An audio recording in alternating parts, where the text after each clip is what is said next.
All right, let's get right into it. We're going to talk about something you've almost certainly felt, but maybe haven't really put a name to. Some of the people you trust the most, the ones in your inner circle, they already know something you've only let yourself suspect in quiet moments.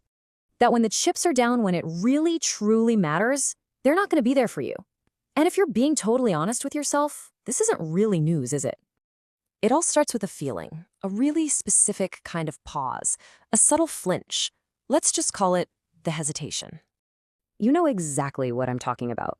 You've felt it, and not just one time. It's happened enough that you probably just started, I don't know, ignoring it, pushing it down, because actually admitting it would mean you have to face something pretty uncomfortable. Just picture this scene, because I bet you've lived some version of it. Something goes wrong, your car breaks down, you get some bad news, you just need someone. So you grab your phone, you're ready to make that call. You start scrolling through the names, the people who are supposed to be your guys, and then you just stop. Your thumb just hovers over the screen. So here's the real question. Why? Why did you stop? Why didn't you actually make the call? Because your gut already told you everything you needed to know. You knew exactly who would see your name pop up on their screen and just let it ring. That hesitation? That wasn't you being indecisive. That was your instinct screaming a truth you just didn't want to confirm out loud. And that moment, that hesitation, it actually reveals this huge difference we have to talk about. Are your friendships actually built on a real connection? Or are they just, well, convenient? I mean, it's so easy to see how these things get started. You meet someone and you just click. You've got the same sense of humor, you fall into this easy rhythm, you've got your spots, your routines, your shared habits, and it feels strong. It feels like a real bond. But just stop for a second. Think about one of those friendships right now. What's the actual glue here? Is it a deep, mutual respect for who that person is? A real desire to see them win? Or is it just the activities, the shared escape you've built together? All right, let's do a little thought experiment. Just mentally take it all away. The bar, the video games, the weekend routine, all those shared habits. Just for a second, make them disappear. Seriously, what's left? If all that stuff was gone, would you two still connect? Would he still show up for you when there's nothing fun or easy about it? Or would the whole thing just kind of quietly fade away into nothing? See, what you're often left with isn't a true connection. It's dependency. And it's really good at pretending to be a real bond. It's a relationship built on a mutual need to escape reality, not a mutual desire to build each other up. So this brings us to a really fundamental idea. Every single person in your life does one of two things to you. They either sharpen you or they dull you. And I want to be crystal clear about this. There is no in between. There is no neutral. Every single person, every single interaction is either making you better or making you worse. This lays it out perfectly. The people who sharpen you, they force you to grow. They challenge you. Their success makes you want to be better. The people who dull you, they do the exact opposite. They're always pulling you back to your old ways, encouraging comfort over growth.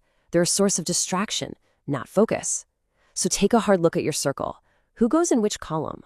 You know, the real danger with a dulling friendship is that it's subtle. It doesn't feel malicious. It feels comfortable. But every time you try to level up, they're right there to gently tug you back down, just enough to keep you right where you are, comfortably small. Okay, so before we spend all our time pointing fingers at other people, we have to do the hard thing.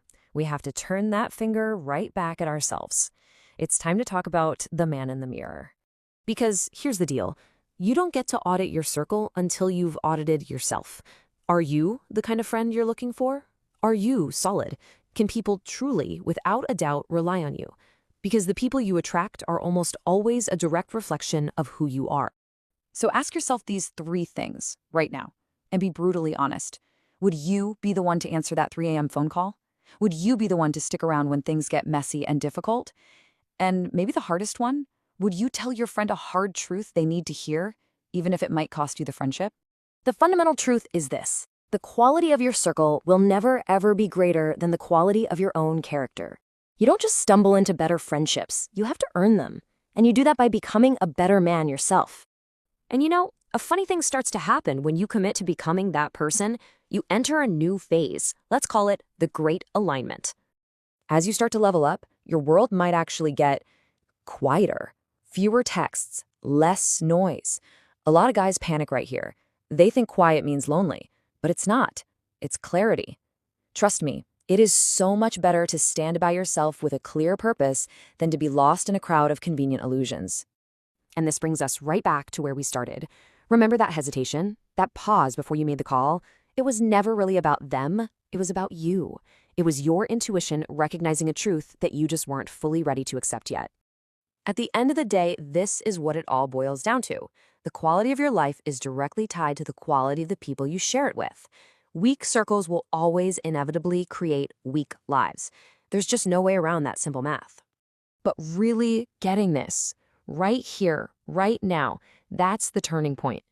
Acknowledging the truth about your circle, and more importantly, about yourself. That's the first and most powerful step.